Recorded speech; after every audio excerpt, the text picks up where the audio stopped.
የተጠናወተው ግሩፕ በፖለቲካ ክርክሩ በምርጫም ያማሳካት እንደማይቻል ሞክሮ አይቶታል።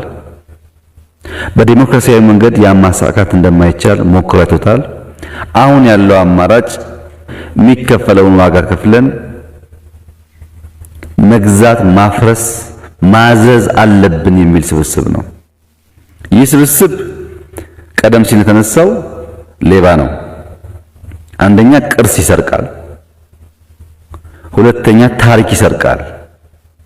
የኢትዮጵያ ሕዝቦች ከጫፍ ጫፍ መስዋዕትነት ከፍለው ያስገኙትን የአድዋ ድል ሳይቀር ሌላ ኢትዮጵያ ውጊያ ያቅም እኔ ነኝ ተዋግቼ ከአድዋ ጋር ነፃ ያወጣው ብሎ ሕዝብ ያታልላል። ታሪክ ይሰርቃል፣ ቁስ ይሰርቃል። መጥፎ ነው የሌባ አመል።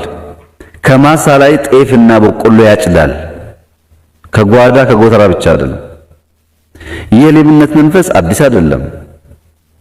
በመንግስትነት ሂደቱ መንግስት በመሆን ላይ በነበረው ሂደት ሁሉ የምናውቀው የሌብነት በሽታ አሁን ባለበት ደረጃ ደግሞ ቁስን፣ ቅርስን፣ ታሪክን ወደ መስረቅ የወረደ ቢሆንም ኃይሉ በሰፋ ቁጥር የማድረግ አቅሙ ባደገ ቁጥር ከእንደነዚህ አይነት እኩይ ተግባራት የሚመለስ ኃይል አይደለም። ይህን ዓላማ ለማሳካት ነው ጦርነት የሚያካሂደው። መዝረፍ ብቻ አይደለም፣ የኢትዮጵያን ሉዓላዊነት አደጋ ውስጥ ለማስገባት፣ ኢትዮጵያን ለማፍረስ፣ ኢትዮጵያን ለመከፋፈል እሱ የሚያዘው እሱ እንዳሻው የሚያደርገው ኃይል ካልሆነ በስተቀረ በኢትዮጵያ ተጨባጭ ሁኔታ ውስጥ ሰርቫይቭ እንዳያደርግ ማድረግ ነው። የጦርነቱን በዚህ ደረጃ ዲፋይን እናደርጋለን። ይሄ ነው ወያ ነው ወይ ብለን በዴፊኒሽን እንዳንለያይ ማለት ነው። ዋናው ፖይንት ጠላት ሚስ ያደረገውና እናንተ ሚስ ማድረግ የሌለባችሁ ነገር የዛሬዋ ኢትዮጵያ ምንም ጦርነት ሳናደርግ ይህንን ኃይል ብንቀበለው ይህን ኃይል እንዳለ ብንቀበለው የአሁኗ ኢትዮጵያ የትናንትናውን ቲፒኤልኤፍ ሳይሆን የዘመነውን ቲፒኤልኤፍ ለመሸከም ጫንቃው አይችልም። ሶማሌን ዛሬ አጋር ነህ የአጋርኛ ተጫዋች ብትለው ሊቀበል ዝግጁ አይደለም። ኦሮሞን አይንህን ጨፍንና ሀብትን ልዝረፍ ብትለው ሊዘረፍ ዝግጁ አይደለም። አማራን ከሌላ ህዝብ ነጥለህ አንተ እንደዚህ እያልክ ልታስጠቃው ብትሞክር ሊጠቃ የሚፈልግ ህዝብ አይደለም። ሌላውም ደግሞ በዚህ 3 ዓመት ውስጥ ይብዛም ይነስም የኢትዮጵያ አንድነትና በጋራ መኖር አስፈላጊነቱ ገብቶታል። አይቀበልም። ያን ሐሳቤ ዘሞስት ቾቭኒስት የሆነው ኃይል አምባገነን የሆነው ኃይል ነው ለህዝቦች ስም እየሰጠ ሲከፋፈል ነበር። ይሄን ሊቀበል የሚችል ኃይል ኢትዮጵያ ውስጥ የለም። ብንደራጅም ባንደራጅም እንደ ትናንትና መጥቶ መከላከያ ሰራዊት እንዳለ ፈርሰህ ሂድና በየመንገዱ ለማኝ ሁን የራሴ መከላከያ ገነባለሁ ቢል በየመንገዱ ለማኝ የሚሆን ጄኔሬሽን አሁን የለም። አሁን ማሸነፍ መሸነፍ ሳይሆን የፖለቲካል እኩይ ዓላማው የሚሳካበት ጭላንጭል መንገድ እንኳን የለም። ተቀይሯል የኢትዮጵያ አውድ። ከተቀየረው የኢትዮጵያ አውድ ጋር መቀየር የሚችል ኃይል አይደለም። ስለዚህ ጦርነት ምንድነው? የፖለቲካ ፍላጎት የመጨረሻው መጫኛ፣ የመጨረሻው ፍላጎት ማሳኪያ መንገድ ነው። ዴፊኒሽኑ ነው ይሄ። የጦርነት ዓላማ ግን በጦርነት መኖር አይደለም። የጦርነት ዓላማ ሰላም ማምጣት ነው። የጦርነት አልቲሜት ዓላማ ሰላም ነው። በንግግር በእጅ ያላለውን በውይይት ዝም ያላለውን በኃይልም ቢሆን ዝም ማሰኝተህ ሰላም ፈጥረህ በሰላም ውስጥ የምትፈልጋቸውን ትልሞች ማሳካት ነው እንጂ ሁሉ ጊዜ በጦርነት ውስጥ የተሽከረከሩ መኖር አይደለም። ጦርነት ዴፊኒሽኑና ጦርነት ዓላማው መቀላቀል የለበትም። ዓላማው ሰላምን ማምጣት ነው። የጦርነት ግብ ደግሞ የጠላትን ትጥቅ ማስፈታት ነው። ትጥቅ ማለት መድፍና ታንክ ብቻ አይደለም። የፕሮፓጋንዳ ትጥቅ፣ የእኩይ ዓላማ ፖለቲካል እሳቤ ትጥቅ፣ የሚያደራጅበት በዘር ጥላቻ የሚቀሰቅስበትን ትጥቅ ማስፈታት ማለት ነው። በእነዚያ ትጥቆች ተጠቅሞ ኃይል ሰብስቦ ለፖለቲካ ዓላማ ያስቀመጠውን የማፍረስ የማውደም የመዝረፍ ፍላጎት ማሳካት እንዳይችል ትጥቁን ማስፈታት ነው ግባችን። ሰላም ማምጣት ነው ዓላማችን። የፖለቲካ ሐሳባችን ደግሞ ሁሉም ኢትዮጵያዊ ኢኳል ኦፖርቹኒቲ አግኝቶ በዲሞክራሲያዊ መንገድ የሚሻውን እየመረጠ የማይፈልገውን የሚጥልበት ስርዓት መፍጠር ነው። በትጥቅ ኃይል መንግስት የመፍጠር ፍላጎት ኢትዮጵያ ውስጥ ከእንግዲህ በኋላ ቦታ እንዳይኖረው ማድረግ ነው። ይህ ዓላማና ግብ እንዲሁ በከንቱ ግን የሚሆን አይደለም። ቤት ተቀምጠን መከላከያ ምን እያደረገ ነው፣ ልዩ ኃይል ምን እያደረገ ነው በማለት በመጠየቅ በመክሰስ እንደዚህ ሽፍታ ኃይል በክፋት የተሞላን ስብስብ ቤት ተቀምጦ እጅ አጣጥፎ ጥያቄ በመጠየቅ የኢትዮጵያን ሰላምና ዴሞክራሲ ማረጋገጥ አይቻልም። 90 ደቂቃ ሶፋ ላይ ተቀምጠው የማንቸስተር እና ቼልሲን ኳስ ጨዋታ ማየት የሚሰለችው ግብ ሲገባ ቀስቅሽኝ እያሉ ሶፋ ላይ የሚጋደሙ ሰዎች ከዓመት ዓመት የተደረገውን ውጊያ እንደ ተራ ነገር መተንተን ይፈልጋሉ። ውጊያው መዋጋት አይደለም፣ ስለ ውጊያው መስማት ይሰለቻል። ስለ ውጊያው ማቀድ፣ ስለ ውጊያው ማልበስ፣ ስለ ውጊያው ማስታጠቅ ይሰለቻል። ተራ ነገር አይደለም። በዚያ ልክ ቆርጠን ስንዘጋጅ ብቻ ነው ይህንን ስብስብ የሚፈልገውን ነገር እንዳያሳካ ማድረግ የምንችለው። የኢትዮጵያ ሕዝብ ከጫፍ ጫፍ ለዳግም ባርነት፣ ለዳግም ዘረፋ፣ ለዳግም ከፋፍለ ግዛ እሳቤ ዝግጁ አለመሆኑን በተደጋጋሚ አረጋግጧል። ገንዘብ በማዋጣት አረጋግጧል። በተወሰነ ደረጃ ልጆቹን መስጠት አረጋግጧል። በሰልፍ አረጋግጧል። ግን በቂ አይደለም።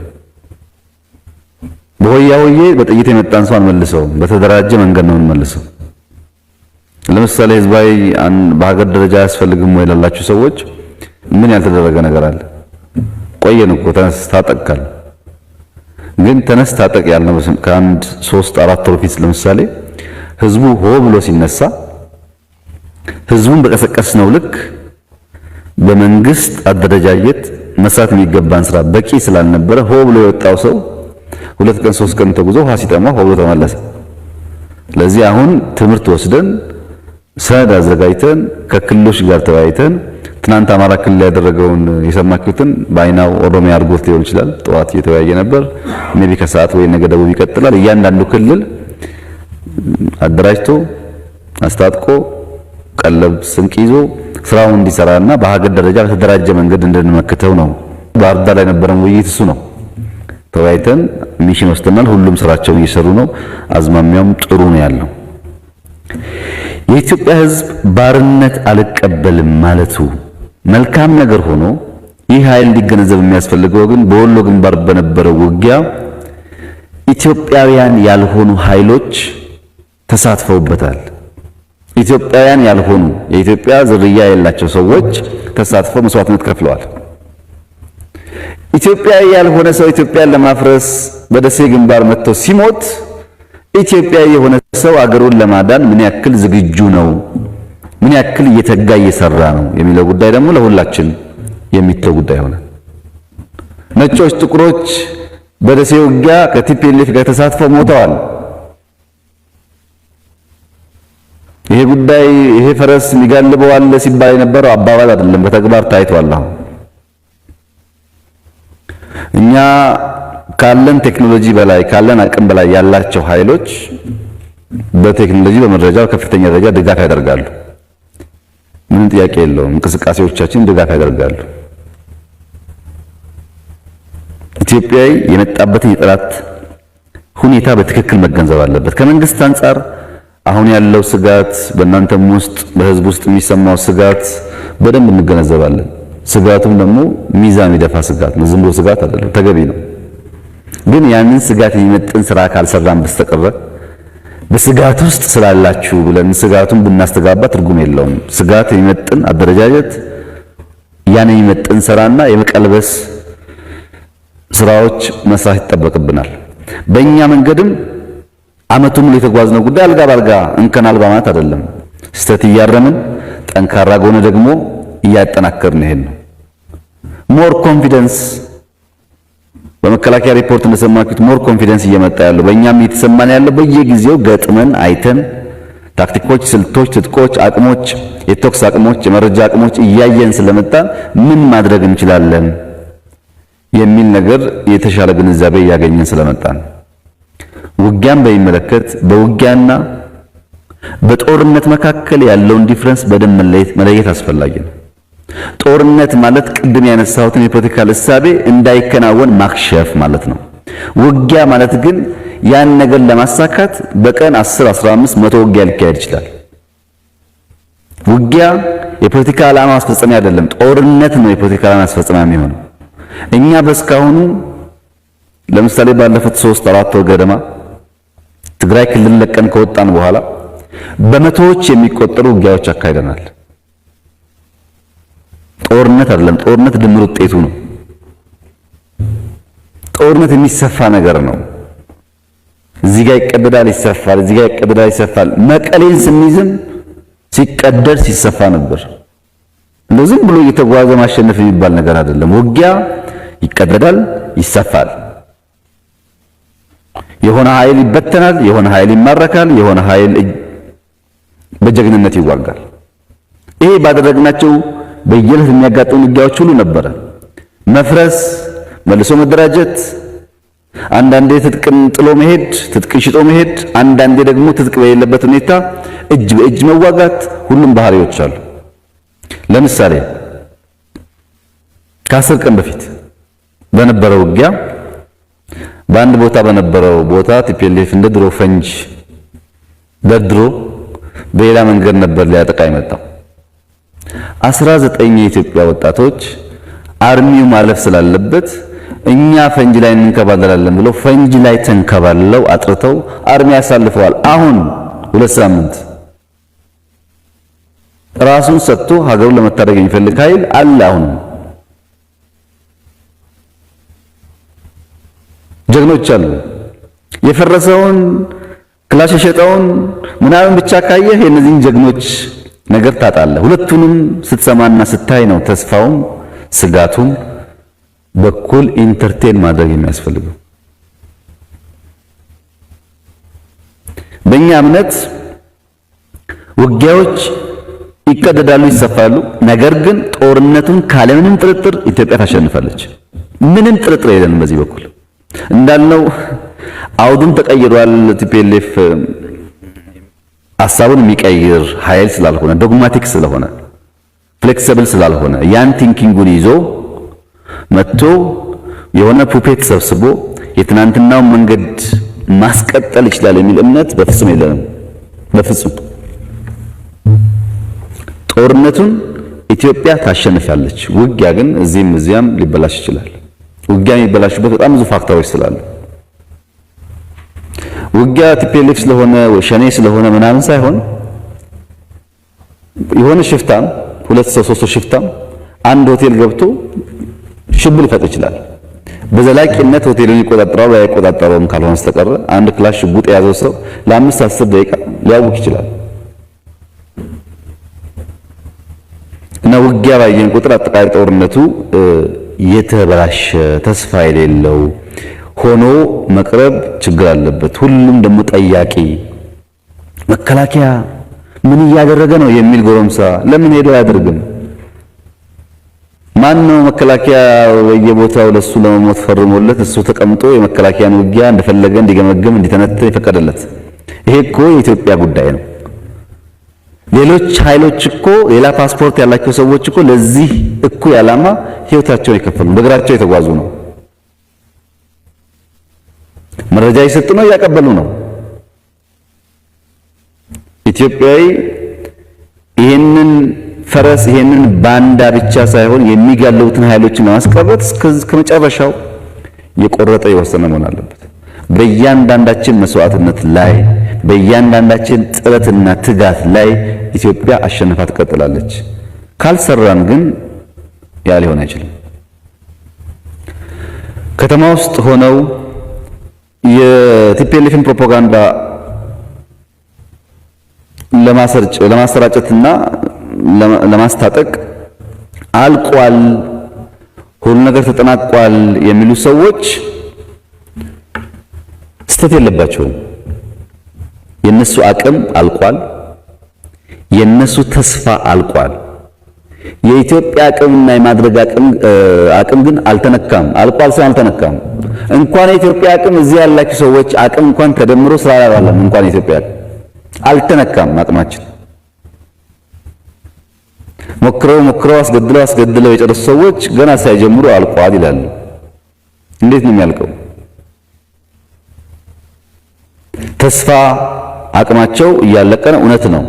የኢትዮጵያ አቅም ግን አልተነካም።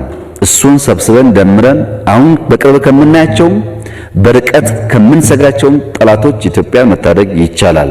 ለዛ የግድ ሁል ጊዜ በተመቻቸ ነገር ላይ ሆነ ይችላል፣ በማይመች ጉዳይም ቢሆን ያም ማድረግ አለብን። ይቻላል። ይሄን ለማድረግ ክልሎች በሙሉ አቅማቸው ስራ ጀምረዋል። በመንግስት ደረጃ በፓርቲ ደረጃ እየወሰኑ ሰው እየመደቡ ሀብት እየወሰኑ እያደራጁ ይህ ኃይል መልሶ ኢትዮጵያውያንን ባሪያ ማድረግ የለበትም የሚል ሙሉ ስምምነትና ስራም ተጀምሯል። ይሄ በየቀኑ እየተሰናሰለ ሲሄድ ያላኩትን ሀገራዊ መልክ ይይዛል። መከላከያ አውቆን የወጣው አውቆን የገባው እነዚህ ተንታኞች ትንሽ ስራ ቢሰሩ ቁም ነገር ባመጡ ነበር።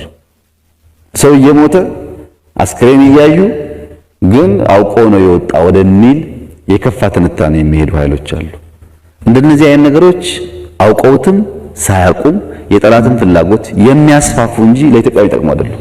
አሁን እኛ የሚያስፈልገን ሰብሰብ ብሎ በጋራ መቆም ነው።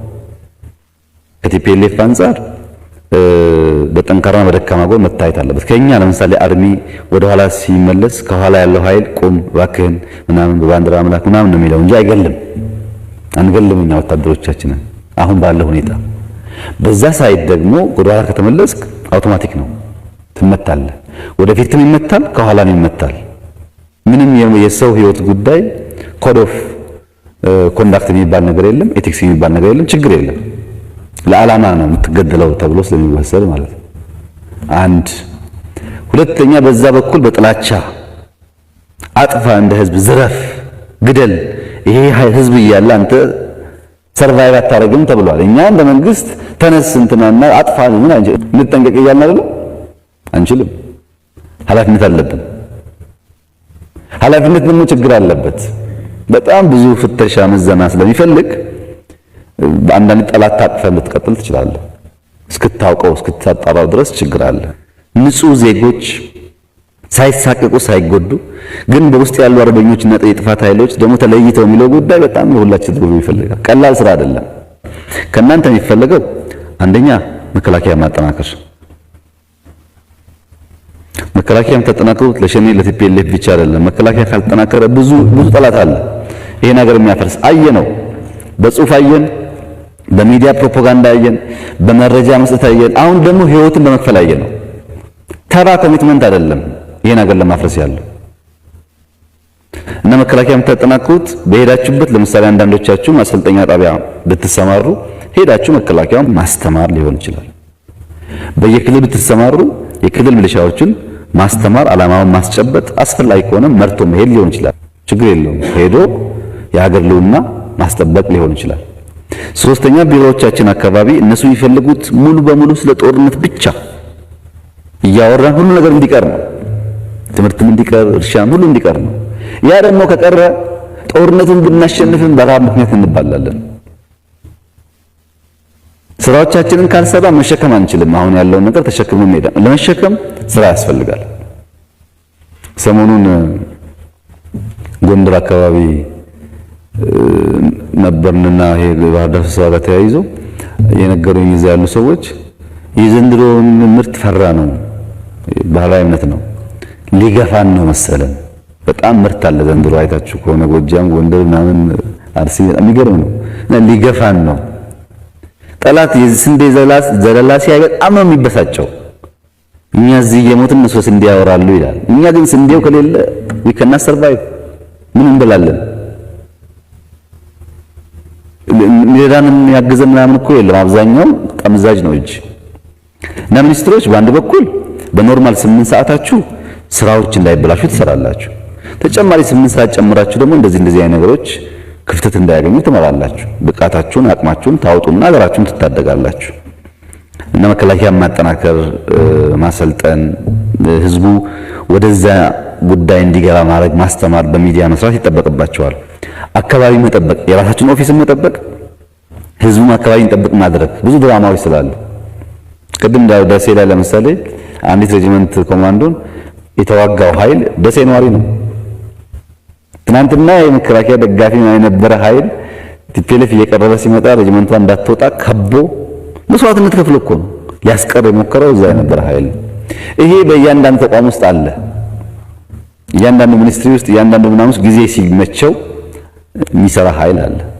እሱም በደንብ አካባቢ ማጥራት፣ አካባቢ ማለት የእናንተን ተቋም ከዛ ደግሞ አልፋችሁ ህዝባችሁ አካባቢያችሁ ያለውን በሚዲያም በተቻለ መጠን እንዲህ የተቀላቀለው ኃይል እንዲጸዳ ማድረግ ነው። ሶስተኛው ፕሮፓጋንዳ ነው። ቢኮዝ ፕሮፓጋንዳው አሁን ሁሉ ሰው ለምን ህዝብ አታሰልፉም፣ ለምን ፕሮፓጋንዳ አትሰሩም፣ ለምን ወጣችሁ አትናገሩም፣ ለምን እነዚህም ብሎ መጠየቅ ሳይሆን ማድረግ ነው። በቃ ተደራጅታችሁ እንደዛ አይነት ስራ መስራት ነው። እነሱ ሽማግሌውም ትልቁም 62 63 ዓመት ሰው ተማርኳል ጦርነት ላይ እየተዋጋ ሚሊሻ 60 ምናምን ዓመት 10 ምናምን ዓመት ህፃን ተማርኳል። እዚህ ያለ ሰው ምን ይጠብቃል? እየተባለ ያለው አገር መታደግ ስለሆነ ማለት ነው። እኛ ጦርነት ጥያቄ የለውም እናሸንፋለን ብለን የምናስብበት መንገድ የፖለቲካል ትንታኔ የስጋት ትንታኔ ብቻ ሳይሆን የወታደራዊ ሳይንስ ጥበብ ሚስጥርም ከመገንዘብ ነው።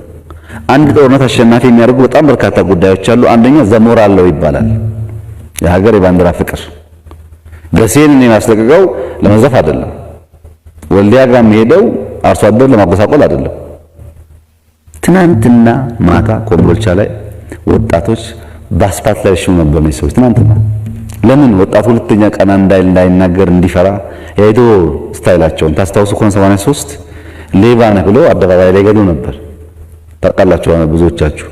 ያን በመግደል ሰፕረስ የማድረግ ታክቲካቸውን አሁን እየደገሙ ያሉት ያባብሉሃል። አንተ የኛ ነህ ምናምን ይላሉ፣ ግን በአደባባይ ይገላሉ። እኛ ግን መቀሌ ስንሄድ በአደባባይ ልንገል አንችልም። እንደምታውቁት ነው። የሞራል ነው የሚባል ነገር አለ። በሞራል ውስጥ ዋናው ፖይንት ለይሞትለት ዓላማ ክላሪቲ ያለው ሰራዊት መያዝ ነው።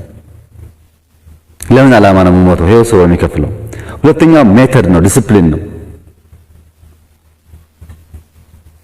ፋብሪካ አጥንተው ትናንትና ኮምቦልቻ መጀመሪያ የተገባው ኮምቦልቻ ከተማ አይደለም፣ እስቃጥላ የሚሰራበት ኦልሬዲ ሰዎች ያሉ እዛ ተዘጋጁ እና የገባውን ኃይል ቀጥታ ወስደው የአንድ ግለሰብ ኩባንያ ውስጥ ያሉ ምግቦች ምናምኖች መዝረፍ ነው። በእኛ ሳይድ ግን ከመቀሌ ስንወጣ ዲፖ ያለው ነዳጅ እናውጣ ጭቅጭቅ ነበር። አናውጣም ህዝባችን ነው ይቅር ብለን የወሰነው ሚሊየንስ ኦፍ ሊትርስ የኛም ነው ማወራችሁ። መከላከያ የነበረው ሬሽን ይዞ ይውጣ አይውጣ፣ አይ ህዝቡ ሊራብ ስለሚችል ሬሽኑ ቢቀር ይሻላል፣ ጥይት ከወጡ ምግብ ይቅር ነው ያልነው። ይሄ ዲፍረንስ አለ። ቲፒኤልኤፍን በሚመለከት ታክቲኩን፣ ስልቱን፣ የውጊያ ባህሪውን በሚመለከት መማር በሚሊተሪ ሳይንስ to know your enemy you must become your enemy ነው የሚለው። ኢነሚን ለማወቅ ልክ እንደ ኢነሚ ክፋት የሚባል ነገር ለምሳሌ ተራራ ላይ ምንም ጦርነት ሳይኖር ዝም ብለህ መጓዝ፣ ውሃ እያለ አለመጠጣት፣ ለወታደር ውሃ የሚጠጣበትን ልክ መስጠት፣ ማሰቃየት፣ በዛ ችግር ውስጥ ኢንዱራንስን ይፈጥር ማለት አንዱ ኤግዛምፕል ነው። ሌላም ብዙ ነገሮች አሉ። ግን እኛ እንደ ኢነሚያችን መሆን የማንችልባቸው ደግሞ በጣም በርካታ የተፈጥሯዊ ዲፍረንስስ አሉ። ለምሳሌ ትግራይ ውስጥ ማንም ወታደር ቀመስ ሚሊሻ ቀመስ ክላሽ ያለው ማንም ሰው ሁለቴ ማሰብ አይችልም በዚህ ውጊያ ላይ። ይሄ ተፈጥሯዊ ባህሪ ነው። እነዚህን ጉዳይ መቀየር መስራት ያስፈልጋል። ከመሸነፍ መዳኛው ቁልፍ በእኛ እጅ ነው ያለው። እንዳንሸነፍ ከፈለግን ቁልፉ እኛ እጅ ነው ያለው። አንድ መሆን፣ ቀን ከሌት መስራት፣ ዋጋ ለመክፈል ዝግጁ መሆን፣ ያ ከሆነ አንሸነፍም። የምናሸንፍበት እድል ግን የምናገኘው ከጠላት ነው። እኛ ጥንካሬ ላለመሸነፍ ጋራንቲ ይሰጠናል። ለማሸነፍ ግን እድል እንፈልጋለን። በግራ በቀኝ እድል ስናገኝ እንጠቀምበታለን። የድል ቁልፍ ሚስጥር በሚሊተሪ ሳይንስ ድል ማለት መረጃ ፕላስ ፕሮፓጋንዳ ነው። መረጃ ፕላስ ፕሮፓጋንዳ ድል ነው።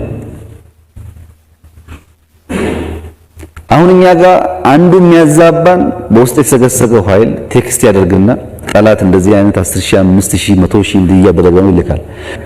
ከአንድ ሶርስ ከማይታወቅ ሶርስ የመጣ ቴክስት ዘ ሆል ሲስተሙን ነው የሚያናጋው። መከላከያው ጋር ደህንነቱ ጋር ምናምኑ ጋር የማይረጭበት የለም። አዛኝ ይመስላል ግን ቅቤውን ጓች ነው። ዲሲቪ እያደረገን ነው። መረጃ ስናገኝ ማን ነው ሶርሱ ብሎ ማጥራት ከማዛባታችን በፊት ቆም ብለን ማየት ያስፈልጋል። አንዱ ችግር እሱ ነው። ሁለተኛ ፕሮፓጋንዳ በሚመለከት የሚመለከታቸው የመንግስት አካላት አዲስ አበባ ተቀምጠው የትም ተቀምጠው የጠላት አፍ ሆነው ህዝባችን ትጥቅ የሚያስፈቱ ኃይሎች ህጋዊ እርምጃ መውሰድ ያስፈልጋል።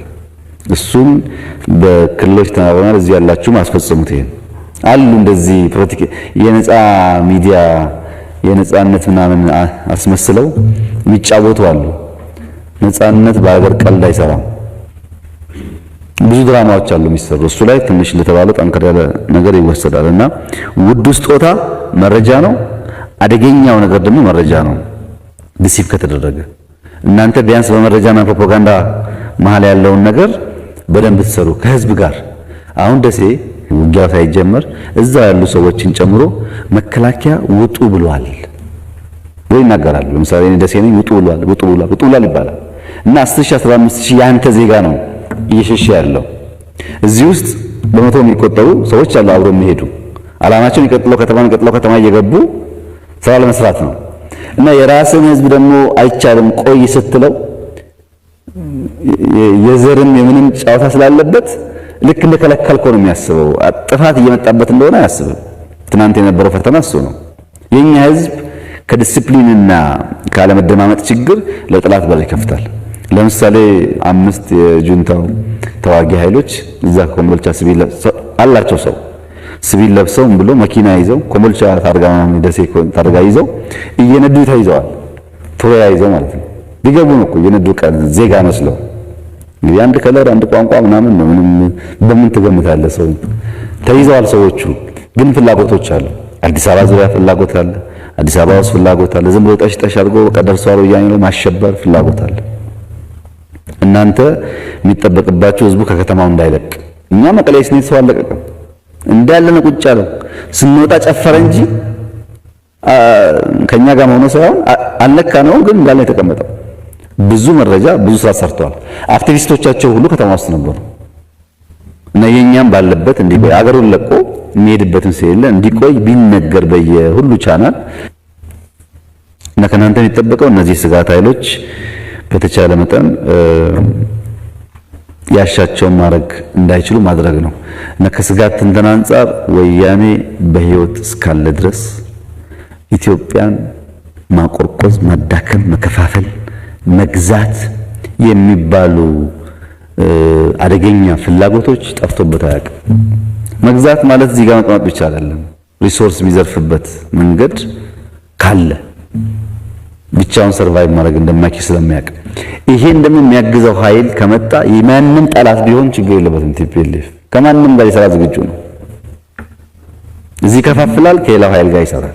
ስለዚህ ኮንሺየስ መሆን ያለብን ብዙ ሰዎች ጉዳዩን የአንድ አካባቢ አንድ ፓርቲ ምናምን የሚያደርጉ ሰዎች አሉ። አይደለም።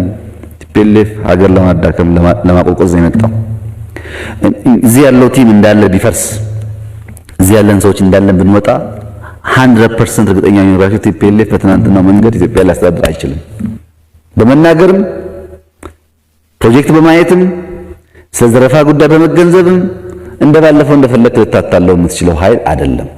ማን ያደራጀዋል፣ ማን ያዋጋዋል ኢሹ ሊሆን ይችላል። ግን በፍጹም ቲፒኤልኤፍ ተመልሶ በትናንትናው መንገድ ኢትዮጵያ ሊገዛ አይችልም። ይሄን ነው እነሱም ያውቃሉ። እነሱ የሚፈልጉት እንደዚህ ያሸብረው እኛ ተሸብረን ምናምን እዚህ ያለው ኃይል ጠፍቶላቸው መንግስት የለም ብለው የሆነ ፕሮፔት አስቀምጠው ፍላጎቶቻቸውን ማሳካትና እረፍ አታሸንፈኝም ብዬ ነበር አይደለም እኛን አትችሉንም እኮ እኛ ምን ይቻላል ማአፋችሁን ዘግተው ተቀመጡ ለማለት ነው። ይሄ ደግሞ አይቻልም። ይሄ የሚቻለው በእኛ መቃብር ላይ ነው።